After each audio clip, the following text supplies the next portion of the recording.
Welcome inside of this week's episode of Trash Chatter. I'm your host, Victoria Conway, and this week I'm pleased to be joined by Jimmy Leach, one of the owners of Brightening Bins out in Atlanta, Georgia. Jimmy, how are you? Hey Victoria, how you doing today? Long time listener, first time caller. Oh my, thanks for the support, Jimmy. Really excited to get you on the show.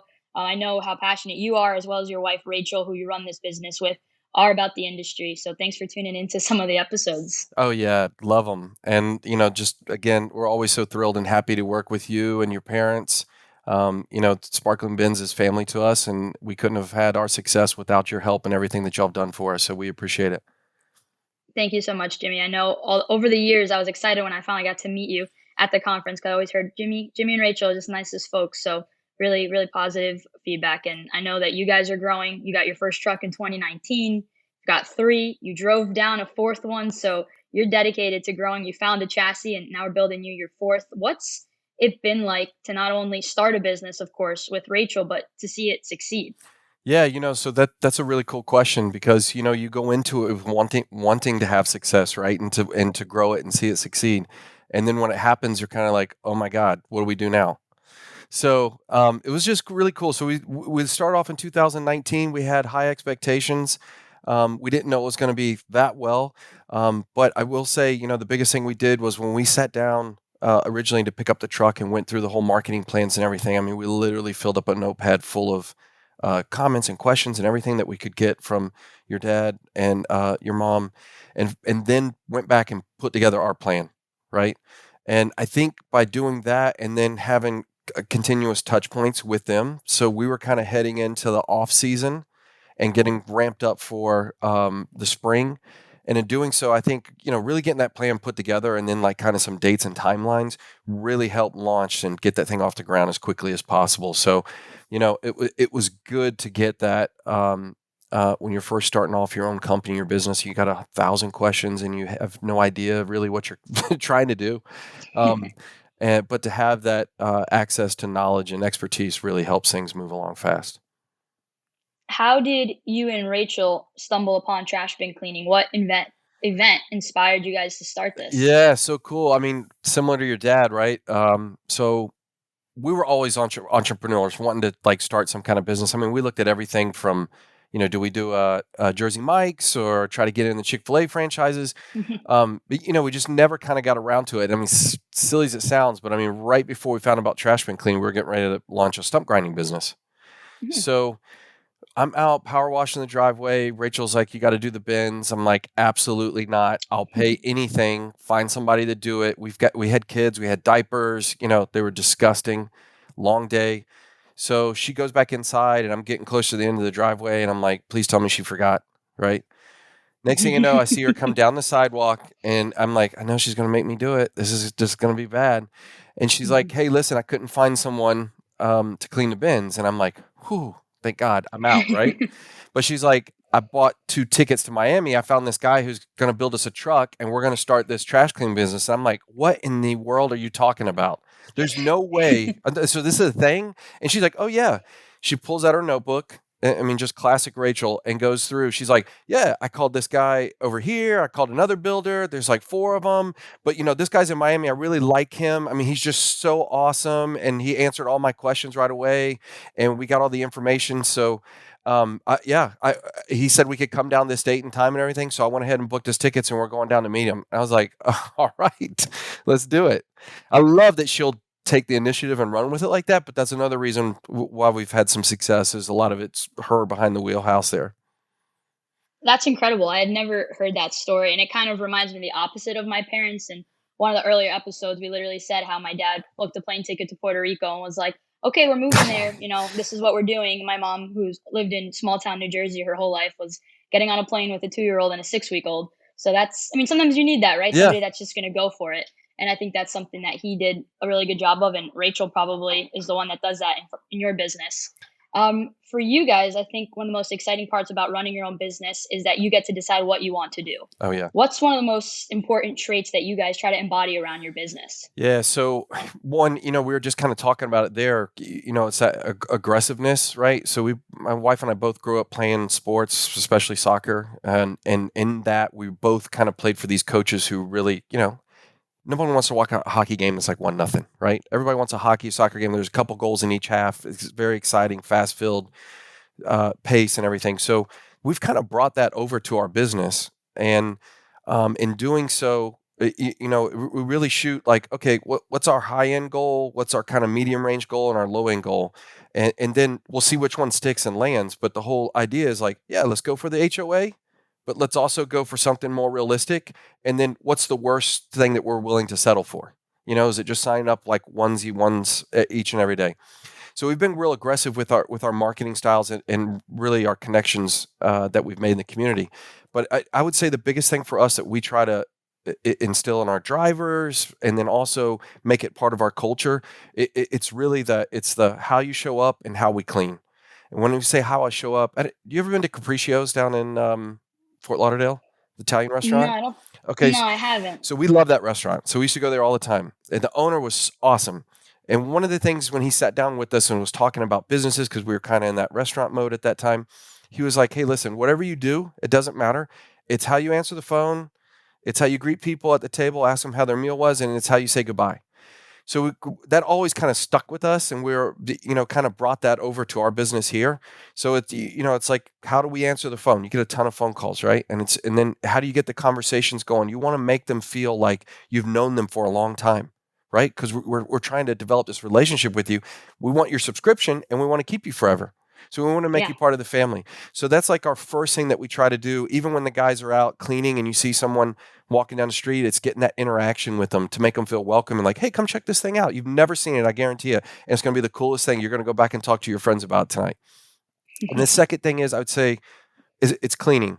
And you know what, Victoria, you see it all the time, like in the social media chats and everything in the business. A lot of us all get hung up on talking about each other's pricing, right? Like, oh, we don't Mhm. charge enough, or why are you so low? All these things. Really, we should be talking about the cleaning process, right? So people are paying good money, maybe the Mhm. same or more than for their car, right? And people love their cars, but we're talking about a trash bin. So Yeah. for us, we try to, there has to be a process and what we expect from not only our drivers, but how it's to look when it's done. So it's everything from a pre-soak with some kind of soap, right? And then Mhm. it's the actual spray and cleaning. It's the drying of the bin. It's applying a deodorizer. And if you think about the price points we're about the same as a car wash, and you get all that in a car wash. Why can't we get that when I have my bin clean? So we really try to stay focused on that with our drivers, and I'll get out and have a touch point with them every once in a while just to make sure they're pulling through the process, because that's what we really use to sell. So when we're talking to our customers, the first question they always say is, "What's the price?" Right? How much is it going to be for a Yeah, of monthly? course. All right, they're going to go right after you with it. So for us, it's that back up. Don't give them the price. Just say, "Hey, let me explain the process to you real quick. We're going to come to your house. We're going to go curbside. We're going to, put bubbles all over the whole thing. We're going to wash the bottom. We're going to do everything inside and out. Then we're going to dry it, apply a deodorizer, put the tape on it so we came, add our sticker, and put it back up nice next to your house." So once they understand all that, it becomes such an easy sell to them on why you need to be monthly. And if it's not Mhm. monthly, we have a bi-monthly and a quarterly and a one-time service too. But we really want them to understand the process, so it makes it that much more harder for them to leave us later on. Does that make sense? No, absolutely, because like you said, you're paying good money for it, and it's something for the last 50 years we've lived with our trash cans dirty. So for those people that don't think it's a necessity, you really need to impress them on the process and the Totally. before and after, because once they see that, they're there for life. And I agree, there's always conversations about pricing, and as you know, it's about volume. If you get plenty of volume, you're not going to be too stressed over an extra charging an extra dollar because you're doing such volume. I mean, we have very low pricing. Granted, we've been doing it for 12 years, but it's the same thing. It's that repetitive process and being in the same area and making sure they want to sign on to a subscription. And then, like you said, having them for life. Totally. And Victoria, so Mm. we always tell the guys, at least every week in our meetings on Monday, guys, there's somebody always watching. Always. It's a neighbor, Hmm. it's the customer, and if they're not live, they're watching you on their video cameras, on their Ring doorbells. They're always looking it up. Trust me, we know. They always text us and say the guys just left, or we haven't seen them come yet. The trash haulers just Hmm. left. We get it like Yep. all the time. So we call them peepers, by the way. I like so that. so there, there's another group that had coined that phrase, and we just loved it. So they had peepers and they had swappers, and we experienced both in like the same week. And then that's when we kind of took over this motto of like, somebody's always watching, guys. Pay attention to what you're doing. They're going to call you out on it. But yeah, you got to. Someone's always watching. They're looking out the windows, and the cool thing is that we really got on feedback from that on the peepers is when they call you and say, you know what, I just saw your guy scrubbing the bottom of the can to really get it all clean. And then Yeah. once they see the process and the hopper and everything, then it's like you sold them and you didn't even tell them anything. So now Of course, it speaks for itself in a way. yeah, yeah. Mm. They have to see a show, right? So everyone's going to look out the window and they want to, what is going on here, right? And then when they see the whole process and that you're actually, you care for their trash can, right? Oh It's yeah. a no brainer. No, absolutely. And when trying to gain these customers, Jimmy, because it's one thing once you get them, what's been the process for you and Rachel as you're looking to acquire different customers? Yeah, so that's a big learning process too, right? So every market's different. Like I said earlier, we talked about like, okay, so what's our big goal, medium and low. So I mean, we went right after those HOAs, but just to share and to be honest, right? Everyone out there, wherever you're starting off, it takes a lot of experience to work with HOAs. It's the big sell. Definitely go for them. We did. We still do. But just know like those take a little bit more time. There's a lot more to it. They also want to know how long you've been established for. All those things really come into play when you start getting after like the bigger sale. Some of the things that we did when we weren't having success with them was to start like, okay, let's start chipping away at them, and then build towards the bigger HOA buy. So working with the president to say, okay, you know what? Let's not have the HOA pay for it, but how about we come in and offer a discount, and you post it on your internal emails or social media, and we'll Yeah. offer a discount for everyone in your, as long as you can get say 15 to 17 show up, we'll come all the way out there and do them all. So we had tons of success early on with that. So we would tell them like, yeah, I think we initially start off like 13 we need to come open a new route and Hmm. be in that area. Yeah. And then we were getting numbers back like 23, 24. So then Rachel was like, I remember I came home one day. She's like, "That number is just way too low. I'm going after them." And I was like, "Yeah, I get it. Go." She's like, "Yeah, I'm going to tell them we're not coming back for anything less than 17." Well, once you start doing that, it turned into like 37, 40, 50, 60. One of them, we had 85 commitments Hmm. in like 2 days. So Incredible. we had a lot of luck with that. I'd say then starting to the second kind of medium, when you pick up a one in order for subscription and you don't really have anybody else in that neighborhood, work back with that customer. Hey, thank you for signing up. You're going to love the service. We're coming out tomorrow. Get pictures and videos at their house, share it back with them, and then ask them to do it on their social media for that community. Hmm. We've picked up, usually 5 to 10 houses within a week of them doing that. And then, of course, you got to have a strong social media present, and Hmm. that's across all of them. When you're out there, you got to be posting all day, pictures, videos, making comments, put lots of questions and stuff that catch people's eyes that get them to interact with you. Hmm. Ask them to share. Will be your call to action, not just signing up, but please share, get the word out. You never know who's going to like the service, and those would help grow like those orders that come in just through your marketing through your social media. But that's kind of how we do it as a three phase approach. I tell you too, if you don't have access to some of these HOA communities, one thing that you could do is either reach out to your local counties. A lot of these presidents HOAs have to have these names on these contacts on file Hmm. legally, so you might be able to get a spreadsheet from your county or city. And then the other one is these pool websites for neighborhoods.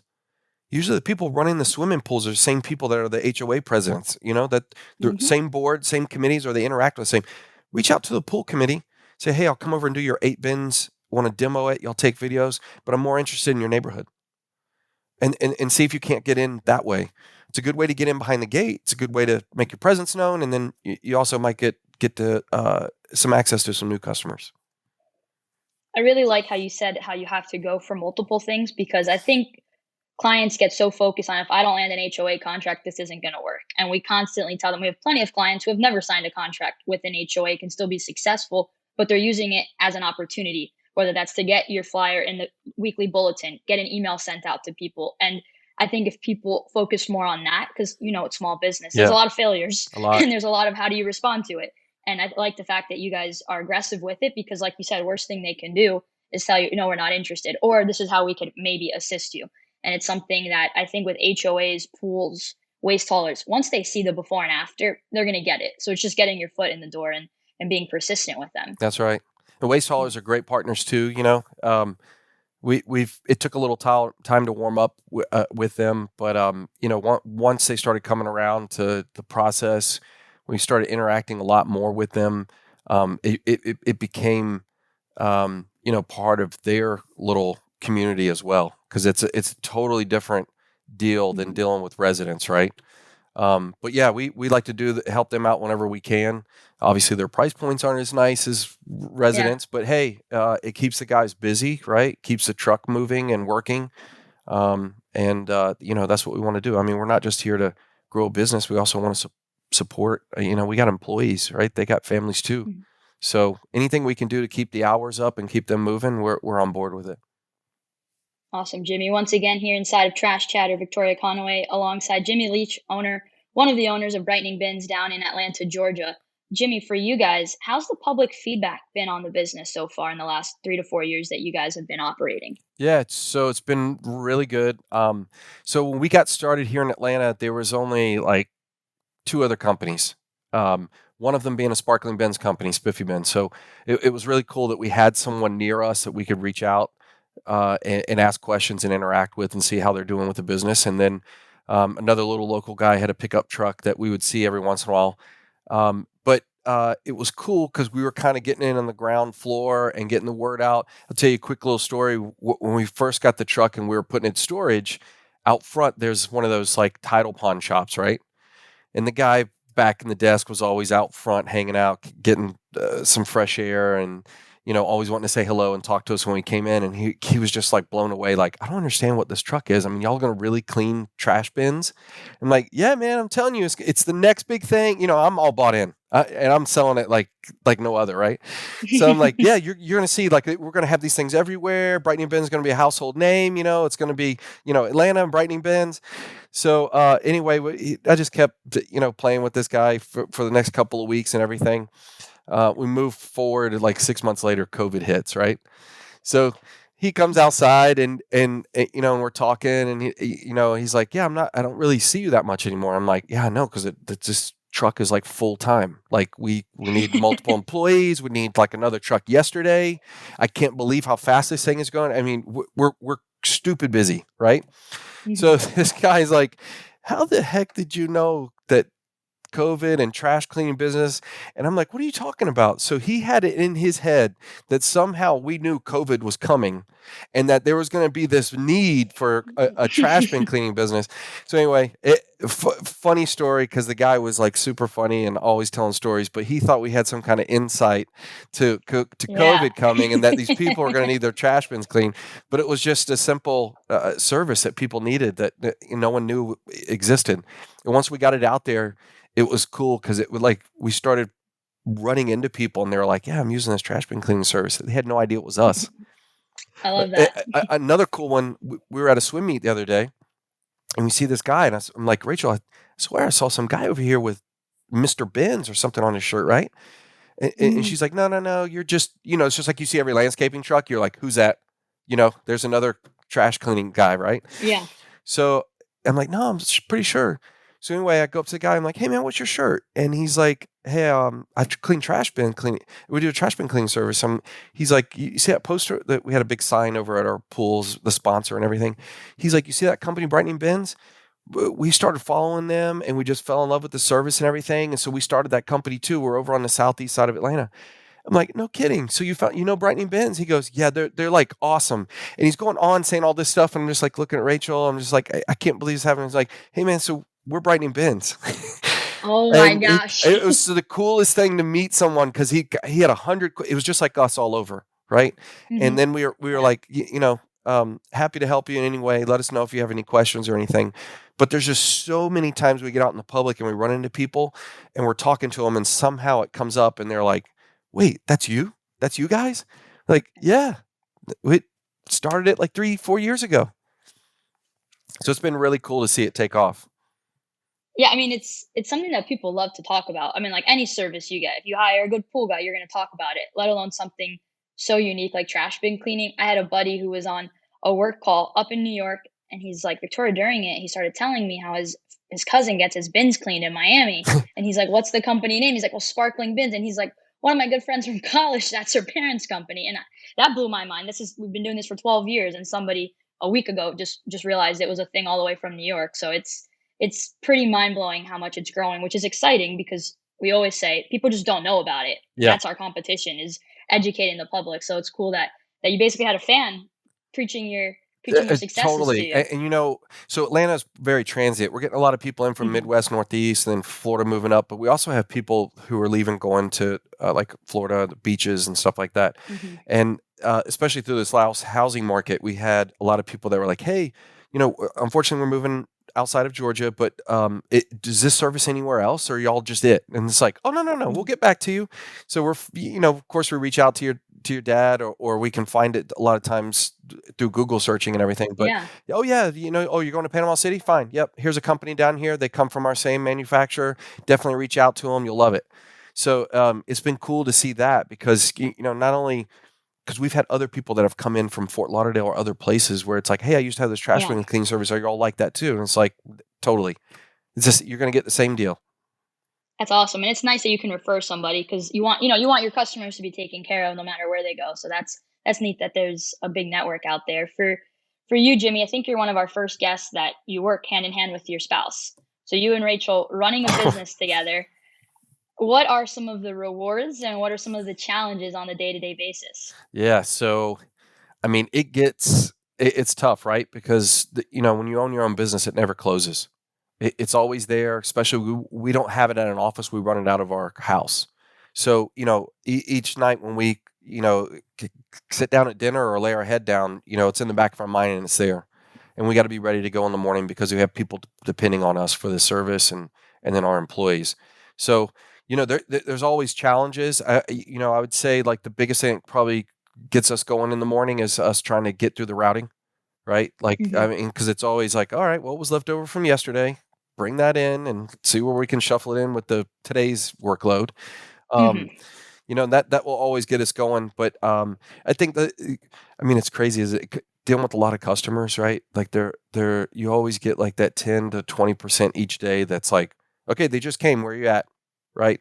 Where Um, are you? yep, and we'll get dealing with them, and then it'll be like, "Hey, honey, I've had enough. You need to answer the next two because I can't take it." Right? So those are the ones that we kind of get charged up about, and we have to vent on each other and remember to let it go, and we put our happy face on, and yes, ma'am. And I'll give you an example. We just had the holiday, right? So um, a lot of the Juneteenth, so it was a first time holiday for everyone up here in Atlanta, and everything was closed. And we were trying to explain to this customer that, hey, it was a holiday, so your trash isn't coming Wednesday; they're coming on Thursday.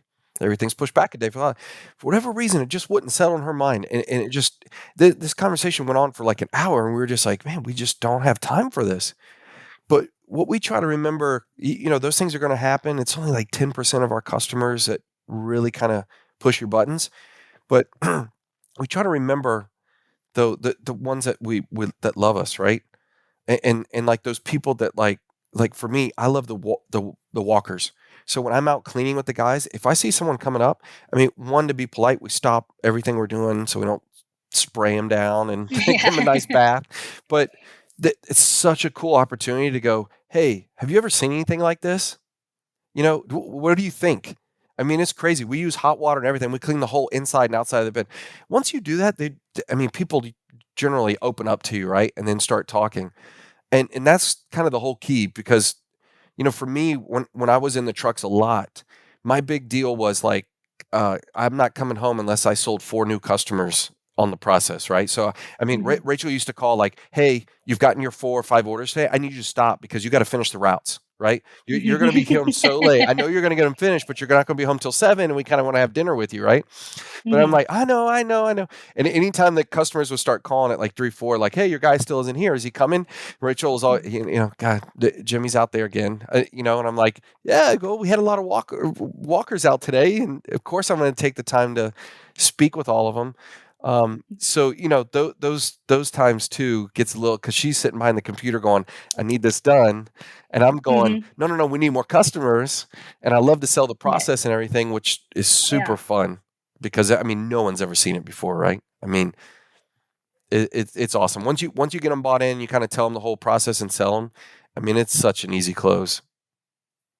That's really funny because it reminds me of whenever my dad would get on a call, like, "Oh, it's just gonna be," like, we'd be in a car trip on a family vacation. "Oh, just be 5 minutes," and we'd all look at each other like, "We're not gonna be able to listen to any radio, I guess, for the next 2 hours," because it keeps going, but it's just like that passion and you wanna share it with them. I should also mention that Jimmy and Rachel have 5 little ones as well, so they're running this business and also have 5 little kids to take care of, so I'm sure it leads to a lot of laughs at times or just moments where you feel like you have to laugh so you don't lose your mind. Oh, totally. I mean, we keep the calendar full. The kids love the trucks. If they could go out there all day with us, they would. Like I just telling you earlier, they at their school, they were doing these drawings, and the teacher kept saying, "I don't understand. This kind of looks like a trash truck, but it's not." And they kept saying trash truck, and finally they were like, "What is this?" And they were like, "Well, we clean trash bins, so that's what our trucks look like." They love it, and they're like, "Oh, we get it now." I'm like, yeah, can you put that up in the hallway with our phone number on it? That would be perfect. Starting them young, they're gonna start hitting you up for some commission. They're gonna be like, "Dad, I'm at school and I'm also selling the family business," which is awesome. And I think it's important to know, like, as much as it's rewarding to have your own business, it's yours. So even if you're on a vacation, if your driver calls, you got to pick up because Oh you're yeah. you're the last line of defense in a way. And I think if you don't own your business, you don't get it. Like I know we have a lot of family members that are like, "Oh, you never shut the phone off," and it's like, if our guys are out on a Saturday working, they have a family too and things to get to, we need to make sure we're there for them as well. Oh yeah. So yeah, I mean, we've tried to take vacations. We still do. We've got one coming up, Mhm. but yeah, we'll bring the monitors and the laptop, and we'll have it all set up on the table. And Rachel's jumping right out on it, six in the morning, making sure everything's ready when the guys show up. Getting the text messages and emails out to our customers. We got to stay on top of that stuff. The second you let it slide a little bit, it's your reputation on the line. But we try to have fun with it. I mean, Yeah, like we talked a little bit about walkers and peepers and swappers. I can't believe people would swap their neighbors' bins, but we've had that 100 they do. times. They do it. I always, gosh, so people around here get their houses painted all the time, and you get that like overspray that gets all over it. Mhm. And Rachel, I had like one day I was like so far behind, and I mean, she was really riding me like, I need you to get it done. We got to be at practice at 5, and I'm like, I can't help it. There's freckles everywhere. And she was like, what are you talking about? I'm like, the paint dots, the bins are covered in freckles. And I'm just, because they don't even, not all of them come off. You got to scrape them all off. And she's like, okay, but just do a good job, but like, don't be there all night. Like, what am I supposed to Listen, do? Jimmy, yeah, that's better than some of the F words my dad my dad Oh, probably well, yeah, dropped. we get carried away with those too. I'm just trying to keep it clean. For you, Jimmy, doing this for about 3 years, going on to your fourth year, what do you think is the most important piece of advice that you'd give to others that are looking to get into the industry? Yeah, so I mean, build your plan, stick to it, keep it simple. Understand this is a long game, right? Like any other business. Um, you know, pay attention to the details, learn everything you can. Like for us, I have seen websites being built for different products that I had managed in the past, but we had agencies that did all that stuff. I knew from a marketing perspective what we wanted, but I really didn't know how to actually like build a website and how it functioned and work, let alone it be an e-commerce site. So dive in. Don't be scared. Don't just rely on anyone. Like really, you pick your partners and work through the process with them and learn it. I would say it'd be the first goal, and then secondly, make those high, medium, and low goals for yourself on how you want to sell and be successful, and stick to it. It's going to change throughout the year and the season and everything, but really have it built out and add timelines. Like understand your market. So if you got a seasonality effect, when do you need to turn on your advertising? Don't turn on your advertising in the middle of winter. You're just blowing Mhm. away dollars. I Yeah. would say the other thing, if you don't have to have deep pockets, but if you don't, charge up the cash flow. Do some pressure washing. Maybe think about if you're going to go as far as like getting on ladders and washing roofs and all that other stuff. Maybe set up a little separate LLC to protect your bins company. But yeah, Yeah. if accidents happen, or I'll tell you, like one of our guys one time, he didn't want to walk 300 yards up this driveway, and I'm like, do not ever put our truck on someone's property. I Mm-mm. don't care how far it is. You get out and walk. Walking's good for everybody, right? It's good. It's good Yep. for our customers. It's good for you. It's not gonna hurt you. Yeah. It's not gonna hurt you. Yeah. I mean, those little things like that, things can happen, and of course, today's environment, you never know how. It could have been someone else who did it, the landscaper, but yet you're going to get the Yeah. blame. So just protect yourself and watch out for those kind of little things. And I'd say long term, think through really what do you want to make out of this thing. Like we've got some grand ideas. Our first goal was to get it up to 5 trucks and then reevaluate. Uh, Hmm. I'm getting a little bit nervous because we're close to that, right? Which is Yeah, you're really getting cool. there, Jimmy. Number four. Number four is coming. Yeah. So I'm like, okay, wow. All right, we're already there. So Rachel, we really need to start putting some pen to paper. And then the other thing is, when you're thinking about long term, and we've built out some ideas. It doesn't have to come to fruition, but I mean, pressure washing. We want to look at dumpsters. We already clean a lot of dumpsters by hand. Maybe get into the dumpster business. Um, maybe some delivery services for new bins for some of the haulers. They always seem to be short staffed and don't really have a real solution for that. And then maybe we have a lot of customers who they don't want the big trucks running through their HOA neighborhood. So they have these little pickup trucks that come through, throw it in. They just throw the bags out of the cans into the pickup trucks and they leave. Well, I mean, we could potentially solve that service with one truck pulling up, take the trash and clean it and put it right back. So doing an all-inclusive kind of deal. So those are some things that we've just kind of learned over the years that we're looking at, like, can it be more? Does it need to be more? But also don't take on too much. When you start taking on too much, like I know when you get started, you start driving 20 miles to clean a bin. So I know what you got to do and early on to get it going and everything. And I've been there, but like us now, like what we really want to do with prior to this fifth truck, we're trying to scale it back, keep it super tight, look at fuel cost, even with them being now, but even if we go back to pre fuel cost, that was still high. So, getting that smaller, tighter territory, you can have a big company with a ton of trucks in a 15 mile or less radius. I mean, you don't really have to leave your backyard. The other thing that's cool about that is you can still offer same day service because if you miss it, you're still in the same area the next day. So those are a lot of things we're trying to kind of clean up now in the short term to as we build to that fifth truck, reevaluate, and then, do we want to, how much further we want to expand and what other services do we want to offer is kind of our goals that we want to look at. And lastly, Jimmy, before we let you go, what do you think is one of the biggest misconceptions about the trash bin cleaning industry? Yeah. So, I mean, the, there's a lot of things out there that are good about this industry. A lot of, Mhm. and I would say too, like on the social media, how we all interact with one another. We may not always agree, but being able to like reach out, I don't think landscapers don't have that, right? Pressure washing I don't guys think so. they're not getting together and like, oh, I do it this way. That's what's really cool that we've got that connection back, and a lot of that comes from Sparkling Bins, right? Because you kind of build the house for us to hang out in and have that. Yeah. So it's really cool that we have that forum. It, just looking back, I can remember for like the first at least 2 months, Rachel and I literally went all the way back to the beginning of the forums, wherever the Hmm. first thing was, and read every single comment. So someone had a busted hose. I mean, it was literally like every little thing. Okay, learn that. Everything. It took us like months to read every, and of course, it's all piling in, right? Yeah, more and more. In real time, it's like not ending. But yeah, it was like everything that we read, even if it was the same situation over again, we found out something new. Hmm. For us, Rachel's kind of, she's behind the computer. She's running it all day. She's the face of the company. And then, I love to get in sales whenever I'm out there, but I'm also the mechanic, right? So Yeah. a lot of stuff I'm doing late at night in the dark, crawling around saying, oh my God, this better work by tomorrow or we're going to be in big trouble. Yeah. So there's been some long nights there. But with misconceptions out there, I think the biggest thing we all need to stick to, like, yes, come up with your own pricing and strategy and all that stuff, but it's the process, right? we're all trying to sell a service, and cutting corners isn't going to be good for the industry if people are, Mm.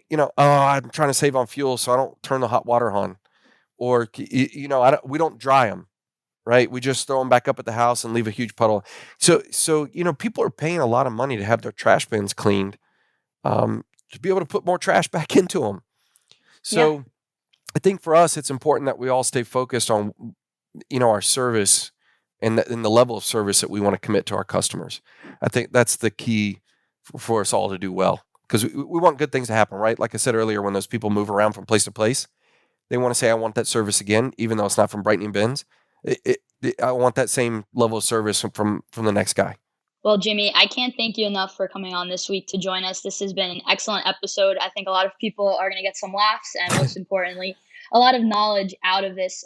Thank you and Rachel for all your contributions to the industry, the support you show my parents. I mean, they always speak so highly of the both of you, and I really appreciate that. I know we all do. I know David does too. He always loves talking to Jimmy as well. So thank you for coming on this week. And again, thank you and Rachel for all your support. Thanks for having us. As y'all are our family away from home. It's always good to see you and talk to you.